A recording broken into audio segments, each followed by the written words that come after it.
விஜயும் கச்சத்தீவும். Hi hello viewers, நான் உங்கள் லக்கி ஃபாத்திமா. விஜய் சிஎம் ஆனத்திலிருந்து கச்சத்தீவை பற்றின பெரிய பரபரப்பு சோசியல் மீடியாவில் பேத்துட்ருக்குது.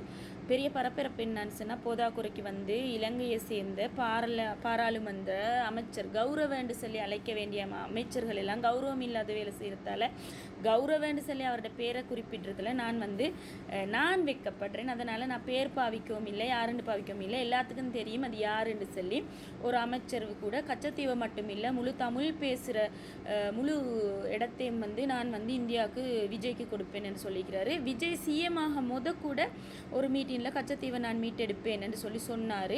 அதனால் இப்போ எல்லா மக்களும் விஜய் சிஎம் ஆகிட்டாரு, கச்சத்தீவு பெய்த்திருமான்னு பெரிய பரபரப்பில் இருக்கிறாங்க. நாங்கள் இது என்னன்றதை பார்ப்போம். கச்சத்தீவு வரலாற்று அடிப்படையில் பார்க்கல, கச்சத்தீவுன்றது பிரிட்டிஷ் ஆட்சி காலத்துக்கு முன்னுக்கு நாட்டு எல்லைகளுக்கு உட்படாத ஒரு மனிதர் வாழாத தீவாகத்தான் கருதப்பட்டுச்சு.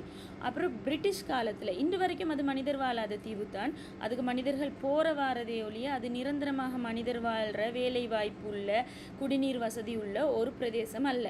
சரியா? அதுக்கப்புறம் பிரிட்டிஷ் காலம், பழைய காலத்துக்கு அப்புறம் பிரிட்டிஷ் காலத்தில் இலங்கை இந்தியா ரெண்டு பகுதியையும் பிரிட்டிஷ் ஆட்சியாளர்கள் தானே ஆண்டாங்க. அந்த நேரத்தில் இலங்கைக்குரிய பரப்பாகத்தான் கச்சத்தீவு கருதப்பட்டுச்சு. அதுக்கப்புறம் 1974 ஒரு ஒப்பந்தம் நடந்துச்சு. இலங்கை பிரதமராக இருந்தாங்க கௌரவ ஸ்ரீமாவோ பண்டாரநாயக்க அவர்களுக்கும் இந்தியாவிலிருந்து இந்திரா காந்தி அவர்களுக்கும் ஒரு ஒப்பந்தம் நடந்து, அந்த ஒப்பந்தத்தின் மூலம் கச்சத்தீவு இலங்கைக்குரியது என்று சொல்லி ஒப்பந்தம் செய்யப்பட்டுச்சு. அந்த ஒப்பந்தத்தின் அடிப்படையில் அதுக்கு பிறகு 1976 ஒப்பந்தம் புதுப்பிக்கப்பட்டு, அந்த ஒப்பந்தத்தின் அடிப்படையில் இந்திய மீனவர்களுக்கு கச்சத்தீவு பகுதிக்கு வரையலை, இலங்கைக்குரியது அந்த கச்சத்தீவுன்னு சொல்லி சம்பூரணமாக எல்லை கட்டுப்பாடு விதிக்கப்பட்டுச்சு 76க்கு பிறகு இந்திய மீனவர்கள் அங்கே வந்தேன்னு சொன்னால் கைது செய்யப்பட்டாங்க. இதனால் மீனவர்கள் சிலர் பாதிக்கப்பட்டாங்க. அப்போ அதனால தான் இந்த கச்சத்தீவு பிரச்சனை இன்று வரைக்கும் இருக்கி. ஆனால் அது பிரச்சனை ஒன்று இல்லை, கச்சத்தீவு இலங்கைக்குரியதுன்னு 74 முடிவெடுக்கப்பட்டாச்சு. அதோட இப்போ எல்லாருக்கும் இருக்கிற டவுட் என்ன, சிஎம் விஜய்க்கு கச்சத்தீவை எடுக்கலுமா? கச்சத்தீவு ஒப்பந்தம் போடப்பட்டிருக்கிறது 2 நாடுகளுக்கிடையே அரசாங்க ஒப்பந்தம். அது ஒரு மாநில ஒரு சிஎம்மால் திருப்பி தூக்கி எடுக்கக்கூடிய விஷயம் இல்லை. அதுக்கு அவங்களுக்கு அதிகாரம் இல்லை. அரசியல் யாப்புகளின்படி இதை செய்யணும் இந்திய பிரதமரும் வெளிவிவகார அமைச்சரும் இலங்கை அரசும் சேர்ந்து டிஸ்கஸ் பண்ணி அந்த ஒப்பந்தத்தை புதுப்பிச்சு அந்த ஒப்பந்தத்தை ரத்து செஞ்சு 74 போட்ட ஒப்பந்தத்தை ரத்து செஞ்சு தான் இந்த கச்சத்தீவு எடுக்கிறேன்டா இந்தியா எடுக்கணும். சரியா? அதுக்கு 2 அரசாங்கமும் பேசணும். யார் பேசணும்னா இந்திய பிரதமரும் வெளிவிவகார அமைச்சரும் பேச வேணுமே ஒழிய மாநில சிஎம்கெல்லாம் அந்த அதிகாரம் இல்லை. மாநில சிஎம் ஒருத்தருக்கு கச்சத்தீவை தூக்கி எடுக்கிற அதிகாரம் இல்லை. அவர் அதுக்கு என்ன கோரிக்கை முன்வைக்க வேணும் பிரதமர்கிட்ட. பிரதமர் வெளிவிவகார அமைச்சரும் சேர்ந்து எங்கட நாட்டு இலங்கை நாட்டு அரசாங்கத்தோட கதைக்கணும். இலங்கை நாட்டு அரசாங்கம் விருப்பப்பட்டால் தான் அதை செய்யலுமே ஒழிய இந்த எங்கட பார்லிமெண்ட்டில் உட்காந்து நிற்கிற ஒரு கூமுட்டை சொன்ன கதைக்காக வேண்டி நான் ஒரு கௌரவ அமைச்சர் அப்படி அழைக்கிறது பிழை. நான் ஒரு படித்தாளன்ற அழைப்பில் அப்படி அழைக்கிறது பிழை. ஆனால் அந்த கதைக்கிற கதைகள் உண்மைக்கும் கேவலமான கதைகள். நான் 2-3 வீடியோ பார்த்தேன். அவர்கிட்ட ஒரு போட்டில் ஏறிக்கணும் சண்டை பிடிச்சிட்டு இருக்கிறாரு சாதாரண பொதுமக்களோட. உங்களோட அரசாங்கத்துக்கு சொல்லுங்கள் இந்த சேஃப்டி உடுப்பு எடுத்து தர சொல்லி, சேஃப்டி உடுப்பு போதாது சுட்டு தான் நான் சேஃப்டி உடுப்பு போடாமல் இருக்கிறேன். ஒரு சிங்கள வீடியோ அதில் சொல்கிறாரு சேஃப்டி உடுப்பு அவர் போடலையாம், அவருக்கு நீச்சல் தெரியுமா. அதோட அரசாங்கத்தில் சேஃப்டி உடுப்பு எடுத்து கொடுக்க தெரியாதாம். போர்டுக்கு எத்தனை பேர் ஏறியலுமோ அத்தனை பேருக்கு தானே சேஃப்டி உடுப்பு கொடுப்பாங்க. கூடையா போய்த்து பூந்து கொண்டு கத்தி கொண்டு நின்று சரி வருமா. அப்போ சில நடந்து கொள்கிற முறைகள் எல்லாம் கேவலமான மடத்தரமான கீழ்த்தரமான வேலைகள் செஞ்சு முடிஞ்சு கடைசியில் சொல்கிற எனக்கு போகிற இடத்துல எல்லாம் அட்டாக் ஆகுது, நான் தமிழ் தானே அது சுட்டின்னு சொல்லி. இது பிழை. இது அவர் இனவாதத்தை தூண்டி பிரச்சனையை தூண்டி நாட்டில் குழப்பத்தை ஏற்படுத்துறதுக்காக அவர் செய்கிறார். அவருக்கு வெளிநாட்டில் இங்கேருந்து சரி சல்லி வருதோ எனக்கு தெரியா.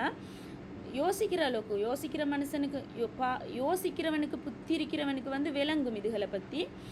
உண்மையாக அவர் பேசுகிற பேச்செல்லாம் பேசிட்டு செய்கிறதெல்லாம் செஞ்சுட்டு கடைசியில் சொல்லிடுறேன், நான் தமிழ் தானே, அதுதான் எனக்கு பாதிப்பு, நான் வந்து ஒரு அமைச்சரண்டை இல்லை, எனக்கு வந்து நான் தமிழ் என்றனால தான் எனக்கு தமிழ், அப்படி எல்லாருக்கும் தமிழ், என தாய்மொழியும் தமிழ் தான், பேசுகிற விதம் வேணுமெண்டா வேறு மாதிரி இருக்கலும். அவர் வந்து நிறைய மலையக மக்களுக்கு ஏசியிருந்தார், ஒரு பயணம் மலையக மக்களுக்கு அப்படி இப்படின்னு சொல்லி ஏசியிருந்தார்.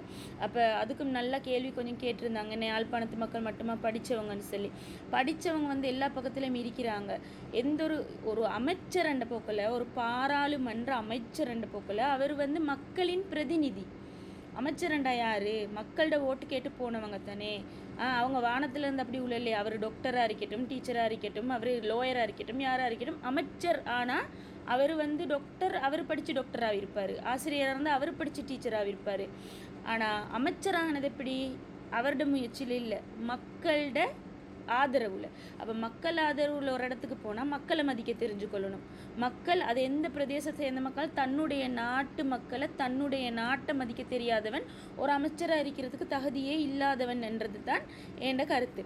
அப்போ ஒரு அமைச்சர் நான் வந்து அப்படியே தூக்கி கொடுத்துருவேன் என்று சொன்ன பழிக்கோ, அங்குள்ள ஒரு சிஎம் நான் எடுத்துருவேன் என்று சொன்ன பழிக்கோ, ஒரு நாட்டு உடைமையை வந்து இன்னொரு நாட்டுக்கு அப்படி எடுக்க இயலா. அப்போ இதில் இதுதான் விஷயம் என்றதை வந்து மக்கள் விளங்கி கொள்ள வேணும். அப்போ யாரும் பயப்படவானா, கச்சத்தீவு இலங்கையில் தான் இருக்கும். அது வந்து அப்படியே அவங்களுக்கு வேணும் என்று சொன்னால் அரசியல் அடிப்படையில் அதுக்கு பேச்சுவார்த்தை நடக்கும், சரியா? அதை விட்டுட்டு இந்த மட்டக்களப்பை, யாழ்ப்பாணத்தை, தமிழ் பேசுகிற மொத்த மண்ணையும், தமிழ் ஸ்ரீலங்காவில் எல்லா இடத்துலையும் தமிழ் பேசுகிற, ஸ்ரீலங்காவில் தமிழ் இல்லாத ஒரு இடத்த சொல்லுங்கள் பார்ப்போம். ஸ்ரீலங்காவில் தமிழ் இல்லாத ஒரு இடம் எது? ஸ்ரீலங்காவில் இருக்கிற அவ்வளோ பிரதேசத்துலேயும் தமிழ் இருக்கு, வித்தியாசம் இருக்கும். இப்போ சொல்லுவாங்க அதெல்லாம் தமிழ் இல்லைண்டுவாங்க, சில நேரம் யாழ்ப்பாணத்தில் உள்ளவங்க சொல்லுவாங்க அதெல்லாம் தமிழ் இல்லை, எல்லாம் தமிழ் தான், சரியா? பேச்சு தமிழ் வேறுபட்டதுக்கு எழுதி படிக்கிற லாங்குவேஜ் மீடியம் ஒன்று தான். அது எல்லாருமே ஆனாலிருந்து உயிரெழுத்துக்கள் 12 மெய் ஊருக்கு ஊர் வேறுபடும். அது இந்தியாவில் தமிழ்நாட்டில் மிருக்கி. சென்னையில் ஒரு மாதிரி பேசுவாங்க, இன்னொரு இடத்துல இன்னொரு மாதிரி பேசுவாங்க. அது அந்த ஊருக்கு ஊர் என்ன செய்யும், ஊருக்கு ஊர் வந்து பேச்சு மொழி பேச்சு வழக்கு வித்தியாசப்படுமே ஒழிய தமிழ் தமிழ் தான், சரியா? அப்போ தமிழ் பேசுகிற இடத்தெல்லாம் தூக்கி கொடுக்க ஏலா. கச்சத்தீவு விஷயம் இதுதான். 74 ஒப்பந்தத்தை மாற்றுறேன்டா இந்திய பிரதமரும் வெளிவிவகார அமைச்சரும் சேர்ந்து எங்கட நாட்டு அரசாங்கத்தோட பேசித்தான் முடிவெடுக்க வேணுமே ஒழிய விஜயும் இலங்கையை சேர்ந்த அர்ச்சுனாவும் சேர்ந்து கச்சத்தீவை இன்னொரு நாட்டுக்கு கொடுக்கலா. இதை வந்து மக்கள் விளங்கி கொண்டா இந்த குழப்பங்கள்லேருந்து வெளிவரலாம்.